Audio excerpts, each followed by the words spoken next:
So welcome everybody. This is a business session, a business training session for the new Canterbury Coast digital hub and app. The session is being led by the founder of Lakiva, who are the creators of the app, and that is Barry Conlon. So thank you, Barry. Just a quick summary. We're now in the testing phase of the app. So please do log in and try it out as much as you can. And we're hoping to start marketing the app to the public from Friday, the 10th of July onwards.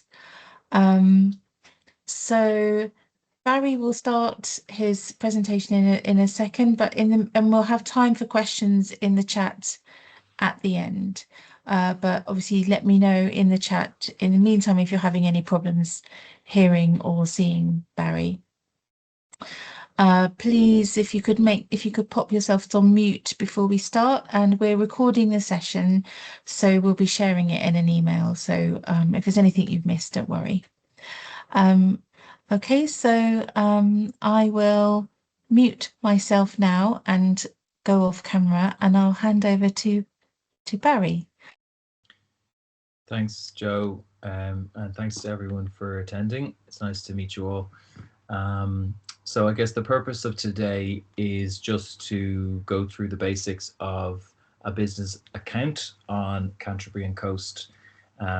So just to see the login process, setting up the business profile, adding additional team members, creating events and offers, and sending out notifications is most of it. So what I'll do first is I will share my screen, and hopefully, Joe, just let me know if you can see this now. Yes, I can see that. Yeah. That's fine. Okay, great. So hopefully everyone would have received an email by now, and what it would be doing is asking you to accept your invitation. And when you accept your invitation, you'll come to an account. It'll look a little bit like this and ask you some basic details to confirm everything. And then what I'll show you from there is what happens once you accept those details and start logging in. So the login, first of all, the URL is at the top there, canterburyandcoast.lakiva.com. So that's going to be where you access your business account. So just to confirm, there is an app, and the app will be available fairly soon, but separately you can access your business account via this website. Everything you do on your business account will be reflected immediately on the app. So we'll show you that. We'll do some stuff on the back end, which will then reflect on the app, which I'll be able to share with you and show you now in a second. So first of all, we do the login. So once we're here, we log in and we sign into your account. Now, so this is the general admin account. So this is mine. I'm what's called a super admin, but for most businesses, you will be a business account. And so I'm just going to access a business account so you can see what yours would look like. And Rachel previously mentioned that we might use Happy and Glorious. So if Happy and Glorious are on the call, then we're just going to use your account, and you can always delete everything afterwards. So I'm just going to go into their account and show you how it looks. Right, so this is a business account. Looks very similar to the general admin. Wherever we have your name, we will say hello. If it's not your name, you can always get stuff updated. So if we've got anything incorrect, sometimes the data that we have might be a little bit outdated, so we can update names, we can update email addresses, etc. The dashboard here is just a general view of what's going on in the platform. So at the moment, we have 28 active users. This will go up very soon once the app is launched. And then we have 73 people who've accepted their account. So it's picking up, which is great. And we've no geo alerts yet, but that will change as we get going. So I'm just going to start with business profile. Within the app, every business has the opportunity to create a business profile. The fourth icon along the bottom of the app is what's called directory. and every business will have a place on the directory and will be filed under a particular category. So in this case, we have Happy and Glorious, and we have, that's the name of the business, we have their address. Just in case, so Lakiva have created profiles for everyone, but you might want to update them yourself. So say if we haven't fully represented the business, we've just grabbed what we can, and you might say, well, look, I haven't mentioned all of the stuff that I do. So you can update the description. Every word that you put into the description is searchable. So what's great here is Happy and Glorious has added all of this stuff of what they sell: candles, diffusers, soaps, gifts, etc. So if I go onto the app and I do a search for any of those words, then this business profile will return, and they've got a better chance of being found that way. So feel free to add as much information as you feel is necessary or relevant. Include everything about your business, include what you sell, maybe even what your sort of ethos is, if that's relevant. We use Google, so what I'll do is I'll just pretend this isn't here for a second, and I will add in Happy and Glorious, and what you'll see is Google has found it. And if we're happy that that's where it is, it's going to add the details from Google. So what we've done is we've searched Google. It said, this is the address. It said, these are the opening hours down here, location, opening hours, and it's taking the first image from Google. So that's all that does. And if there's a relevant website, it will take that as well. You have the opportunity to go in and override any of that stuff. So if you don't like what, maybe the address is wrong on Google, maybe the opening hours are wrong, it might be a little nudge to update them on Google itself, but you can also override everything manually within this account. We have to choose the business type, and this is going to be relevant for the searches as well and the filters on the app. So in this case, we can choose the category, which is shopping. We're going to choose gift shop, which is the most relevant. And if I then afterwards, once this is saved, if I go into the app and search for gift shops under the filter, this is going to be one of the options that's returned.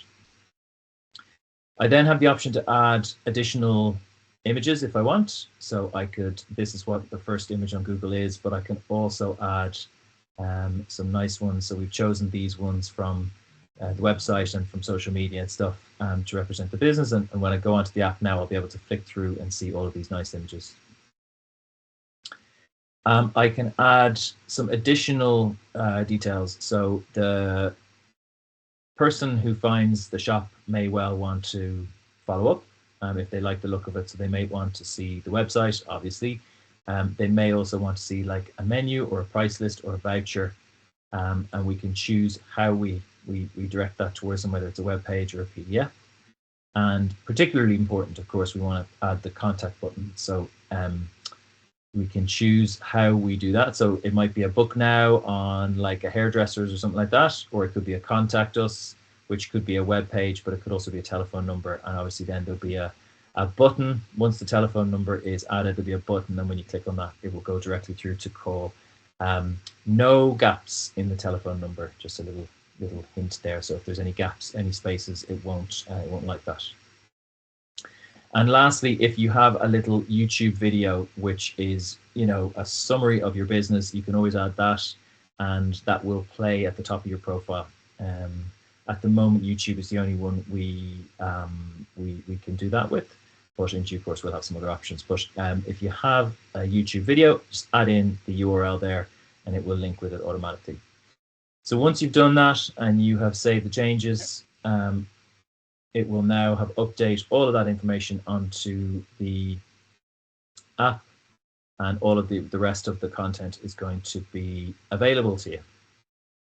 So first things, if you want to add an employee, this should probably be better named, maybe, you know, team member or something like that. But the idea here is that if you're the manager and maybe you feel like you won't have as much time as you would like to update your account, you could add your supervisor.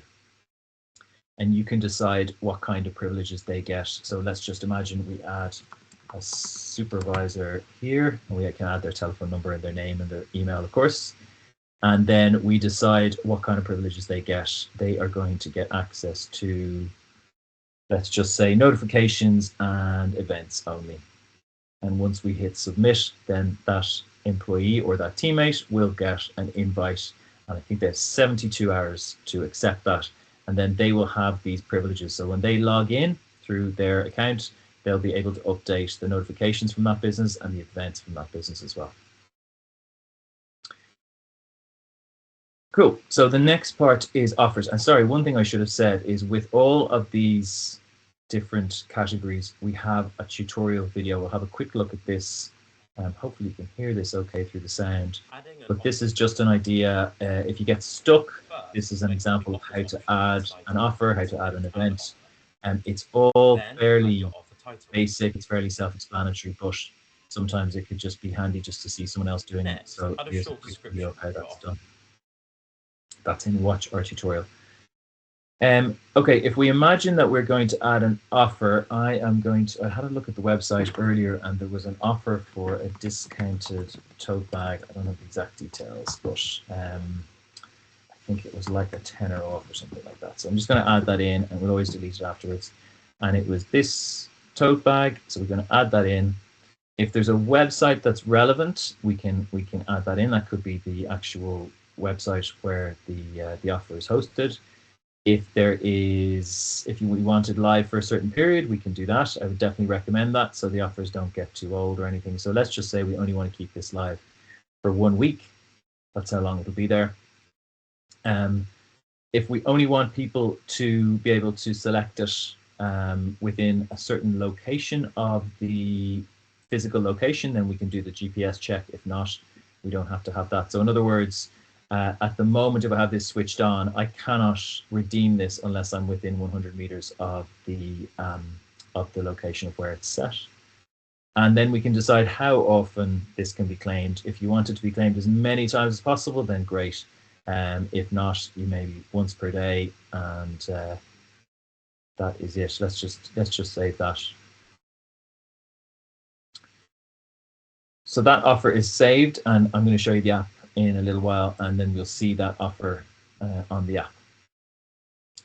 The next part is events. So it's really easy to add an event, just as easy as the offers. So what was the one I saw on it was I think it was flower arranging event, and I think it was on, let's just say on 19th July. And imagine that I'm putting in lots of information here. I can put in the address, which will usually be the address of the shop, but not always. So I'm going to go happy and glorious. There it is.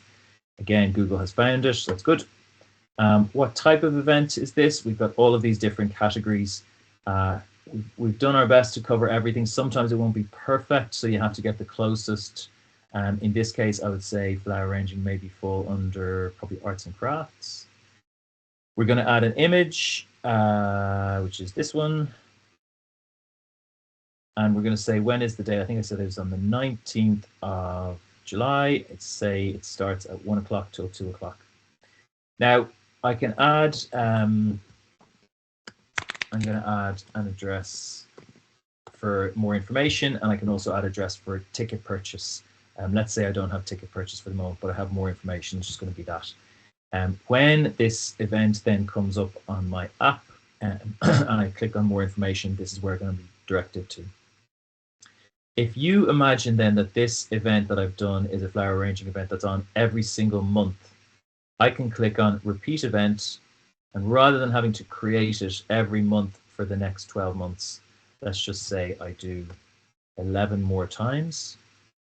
And if I'm happy with everything, then it's going to be the same website. If it's going to be the same for tickets, I'm going to save that, submit it, and the system is now going to create 12 events in total.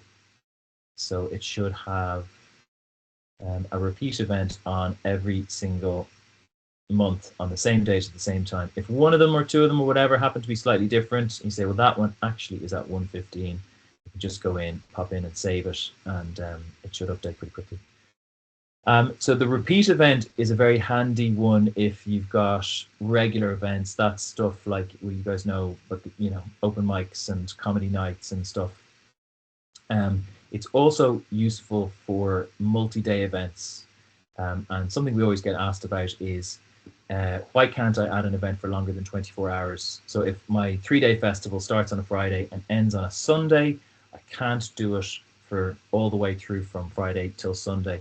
And the reason for that is that we see those events as 3 one-day events. And we set it up like that because if you don't have a start and an end time every day, then the users won't know what time they can turn up. So if they turn up at 11:30 at night and the event is finished for the day and doesn't start again till 10 o'clock the next morning, we have to make sure they understand what time they can turn up. So we do often get asked that if you've got a multi-day event, just add it as a repeat event on multiple days. So that's events. We'll see those events when we go to the app. So the next one is targeted messages. What a targeted message is a notification that's going to pop up on your phone or can be sent by email, but it's targeted at individual users based on their demographics and their interests. So let's imagine we're going to promote our offer and our event. We're going to say we have a great offer and a great event. We now have to decide how we're going to send it. So we can send it by OS level. That means it pops up on your phone for anyone who's familiar with that and anyone who allows that. If you don't allow these notifications, then it won't pop up, but it'll still be visible within your notification inbox. We might want to send it by an email as well. So let's just do that for the sake of seeing it. Check out Happy and Glorious for all our cool stuff. If we add an image, it will appear on an email, but it will not appear on the notification on the phone. So phones can't accept images, but the emails can. So if I click on this, when it comes through, it will link me back to the app. Now we're going to add an event. So let's say we add the first event, which is on Sunday, and we're going to add that offer we created of the discounted tote bag. I could attach a tour as well if they're relevant, but in this case, I don't need that, and I don't need the web link either. Now I have to decide who gets it. So I can decide what type of user is going to receive this content. So is it only relevant to students, visitors, residents, local employees, multiple of those? I think in this case, the more the better. I then have to decide what interests are relevant. So obviously we don't want to spam people. We want to make sure that I'm only sending stuff to people who've kind of said, this is my kind of thing, otherwise they'll be turned off. So this is about, free tote bags, and this is about flower arranging and horticulture. So maybe arts and culture, green living, and I don't know, let's just say shopping. I've got one more, let's just say kids and family. So if I try and do a fifth, I can't. It's only 4. So that's the maximum number of interests that I'm allowed. I now have to decide the genders. In this case, everyone is welcome, as are all age groups. If it's maybe an alcohol event or something like that, you might think about doing removing the under 18s, or if you really feel strongly about the age groups that your content is relevant to, you can always just target them specifically. And the next thing is I have to decide when my message is going. So I'm going to schedule it. So I can send it now, and it'll go straight to email, straight to phones. Or I can schedule it to go, let's just say I schedule it to go at this evening at 5:50 p.m. Oh, that's past. Okay, so that is my message. If I want to have a look at that again, I can have a look. This is what I've done. I've added the event, I've added the offer, I've added a bit of a description and a nice picture, as well as who I'm targeting it towards and when exactly it goes. I'm sending it as an email and I'm sending it as an app notification. And once that goes and is sent out, then I'll start to get a bit of feedback on who's read it or how many people have read it, what kind of engagement I'm getting. So that's notifications. The next one is geo alerts, which is kind of a version of notifications, but it's more based on location as well as interests. So let's just say I'm going to pop a pin right there. And it's going to be the same content. So it's going to be, or let's just do just the tote bag. Tote bag available. You're close. I have to define my radius. So how close to my shop do I want? Why not 100 meters? Here's my tote bag offer that I want to promote. No website necessary. I don't need to change the pin location, but I can if I want to. And again, who am I going to send it to? All these people. And this time I've got 2 interests for geo alerts, and I'm going to choose arts and culture and green living. And then let's just go with all of these and all of these. And then I'm going to submit it. And what should happen now is I've created basically a bubble. And here is where it is, which I can move if I want to. And this bubble, if I walk through this bubble and I'm within the demographic, I'm within the age profile, I'm within the interests of what has been selected, then my phone is going to buzz, provided I've allowed notifications, and it's going to say tote bag available and nearby. So it's targeting me based on my location as well as my interests. Just to note, geo alerts will only go off once. So we don't want me to be walking this route every single day and getting the same tote bag available notification pinging on my phone. It would just turn me off, right? So if you have an offer and you want to leave it on, or if you have something you want to say and you want to leave it on maybe for a couple of weeks or a month, then feel free to get rid of that and add another one. You can add more geo alerts as well. Just remember that they lose effectiveness after a certain while, because maybe the people who can receive them probably have received them, and then it's not going to be pinging anymore. And then we have a certain amount of analytics for businesses as well, and you can have a little play around on this. This will start to fill out a little bit as the app gets launched. The idea behind this is you understand your audience a little bit better. Excuse me. What their ages are, what their demographics are, their interests. Obviously, this will all fill out. So age and gender of users. And the main, I think this is probably the most relevant one. What are they interested in? So if you're interested in sport, if you're interested in food and drink, etc., and they are the ones you need to target based on what your business does. And we've got some information around where they live and where they are when they actually use the app. So it's going to be relevant to us as well. I won't go through all the analytics, but you can see them all there and get a bit of a feel for what's working and what's not working. And then the FAQs, if you're ever unsure of anything, there's a bit of information here about the app itself. How can it help your business? Where can I get support, etc.? Do I have to pay? And what do I do if my details change? But anything that you run into difficulty with, we have this support email address, support@akiva.com, which is monitored. You get a very quick response, let's just say. And that is pretty much it. The account is just the details of the owner of the account. I won't go into those too much. So that's that is the account. I'm going to stop sharing that for a second. Usually I can actually share my, let's see if I can share my app. 1 second. So I can't on Teams. So what I'm going to do is I'm just going to turn off my blur, and I'm going to try and show my phone.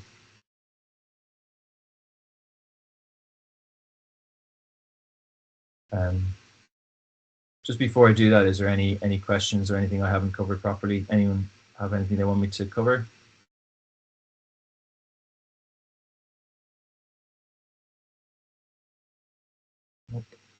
Okay, try that. Okay, so I just have to do it this way. So the app itself will look like this.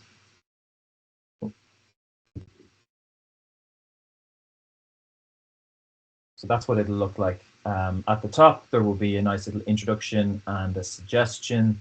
There will be something to do based on the weather. There will be an app banner, which is our main kind of event. And every time I go back on and back off, it should be something different. So something relevant to Canterbury. Oops. What I wanted to look for was the event I just created, which is there. You can see I've just created this. And there's my event. And you can see all my information that I've just added. I didn't add a booking link, but I did add a more information link. So if I click on that more information, I'm going to go out, I'm going to go into Google, which is what I set as my more information. But if I had gone into a ticketing link, it would have done that and I would have been able to purchase some tickets. If I have a look then at offers, and on the front page, you'll see on the hub page there, you see there are various offers and there's various tours, but there's a specific page as well for the offers if I just want to look at them. And what you can see at the top there is the tote bag offer that I've just created and all of the information. Now, if I try and redeem it, it's going to say, claim this offer by showing I'm too far away from where it is, so I can't do it. But you know, I can also get directions to where I've got to pick it up, and I've got all the information of the shop itself as well, and I got a bit of an understanding of what I have to do to collect it. Now I have sent the notification, which it won't be there yet, but it'll be there soon. And what that's going to do is it's going to be in your notification screen. So on more notifications, it's going to be there. And if you check your emails, then of course, because I sent it by email as well, it's going to be available there as well. If I look at the info directory, I mentioned that there was different options for the business directory. So I've got all the different the businesses there. So every business in Canterbury and Coast is on this. We've created profiles for all of them, which you can update. I'm just going to do a quick search so I find it. You can have a look at this based on name, based on the map, and based on the filter of the type of business as well. So here is Happy and Glorious. This is the one I created. It was already done, but I've added some extra bits. And I mentioned that there was different images, so I can look through the different images that I've added, which are the tote bag and all the nice pictures of flowers, etc. And then we've got the description of the business, and this is all taken from Google as well, don't forget. So it's all the opening hours from Google. If I want directions, it's going to ask me how I want to get those directions. So I can do it within the app itself, or I can go to Google Maps or Safari or Apple Maps. And then that contact button, it was important to add that because down the bottom it's a contact, and if I add that, it's going to give me the offer to call the business based on the number that's been provided. And if it had been a web page, it would have given me the offer to go and check out that web page. So making it easier for people to find you, making it easier for people to contact you. I think that's pretty much it. The email, I just want to see if the email has come through yet. No, it hasn't. It's probably on redirect. So if I had have done it as normal and the app was live, that notification that I sent would have been already available to me and would have been visible within the app and within emails.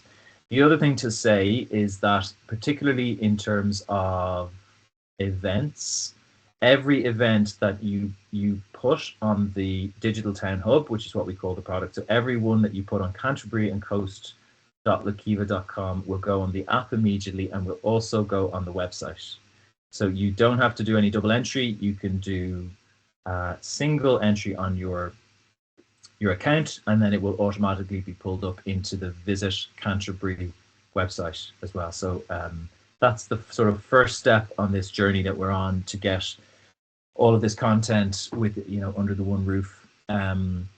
And the next step is beyond that, which is, you know, getting the information on screens in the town and getting the information on lots of different other places and stuff as well. But at the moment, that's what we have, and it's going to be available. So everyone should have already received their invitation. The app is available, like you can see, but it's not available to the public, and so it should be available to the businesses within the next few days, before it goes to the wider public, probably maybe next week.